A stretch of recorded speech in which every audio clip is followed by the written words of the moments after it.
एक जंगल में चिड़िया और उसका पति रहता था। चंदा, मुझे एक भी बेटी नहीं चाहिए, मुझे तीनों बेटे चाहिए। चंदन जी, ये तो मेरे हाथ में नहीं है, बेटा होगा या बेटी। चंदा, मैं ऐसा कुछ भी नहीं सुनना चाहता। अगर बेटी हुआ तो मैं पहले ही बता दे रहा हूँ, मैं मार डालूंगा। उसकी बातें सुनकर चंदा बहुत डर जाती है। चंदा, मैं थोड़ा बाहर जा रहा हूँ, तब तक तुम इन अंडों का ख्याल रखना। फिर उसका पति वहाँ से चला जाता है। इतने में 2 अंडों में से बच्चे बाहर आ जाते हैं। हे भगवान, मेरे साथ ये क्या हो गया? इस दोनों अंडे में से बेटी बाहर आई है।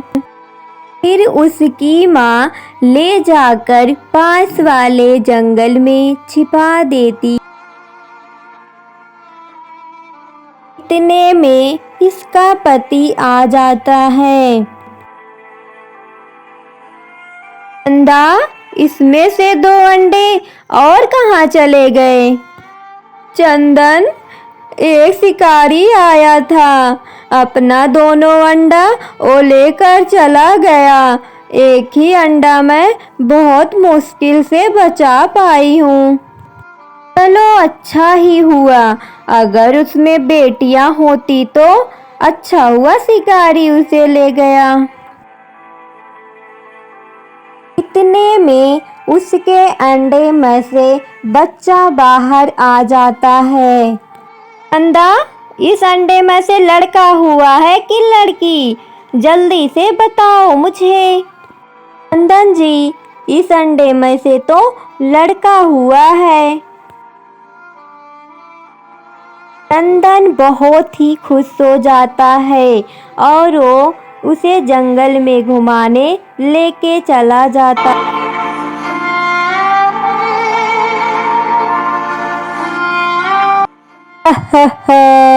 तुम दोनों यहाँ अकेले क्या कर रही हो?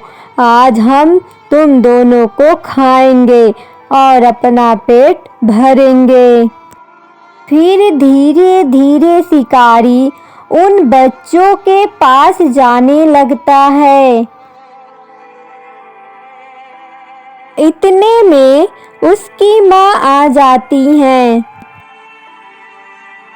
दूर हटो मेरे बच्चे से, तुम्हारी इतनी हिम्मत!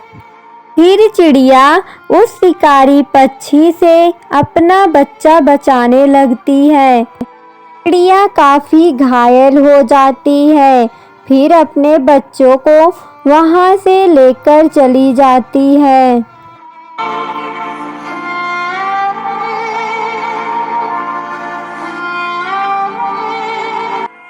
चंदन जी, मुझे माफ कर दो। उस दिन मैं आपसे झूठ बोली कि शिकारी वो अंडा लेकर चला गया। वो अंडा शिकारी लेकर नहीं गया था, उसमें से 2 बेटियां निकली थी। मैं आपकी डर की वजह से उसे छुपा दी थी। पापा, पापा, प्लीज माँ को बचा लो।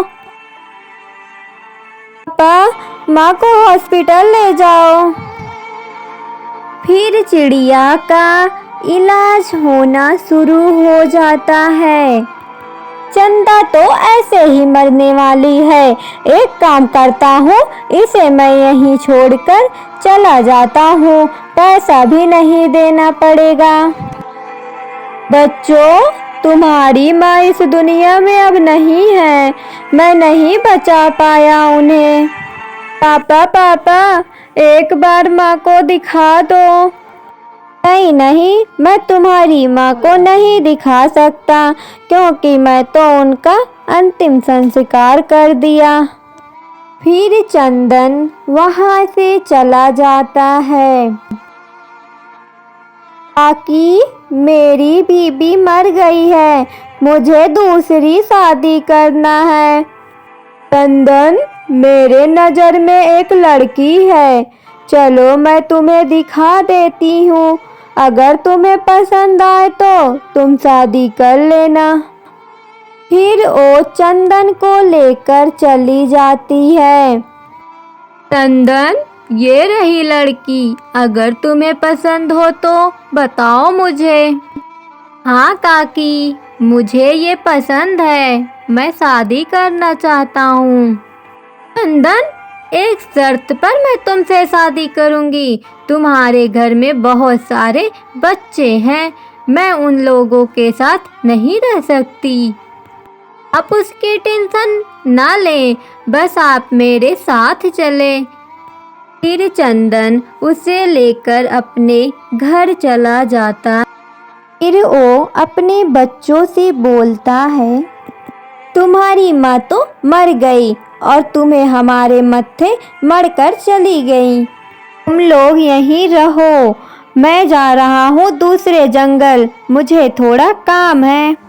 फिर वो अपने दोनों बेटी को छोड़कर वहाँ से चला जाता है। धीरे धीरे समय गुजर जाता है। चंदन की तबीयत बहुत खराब हो जाती है। उसकी बीवी बोलती है, तुम तो ऐसे ही मरने वाले हो, मैं जा रही हूँ, किसी और से शादी कर लूँगी। फिर वो अपने बच्चे के साथ चली आती है और कालू से शादी कर लेती है। समय ऐसे ही बीत जाता है। एक दिन चिड़िया बहुत बीमार हो जाती है और कालू उसे घर से निकाल दिया था। बेटा, मैं जो तुम्हारे पापा के साथ की, आज वही मेरे साथ भी हुआ। बेटा, चलो हम दोनों उनको मिलकर ढूंढते हैं। बहन, न हमारे पास मम्मी है न पापा हैं, हम लोग इतने मुश्किल से जिंदगी जी रहे हैं।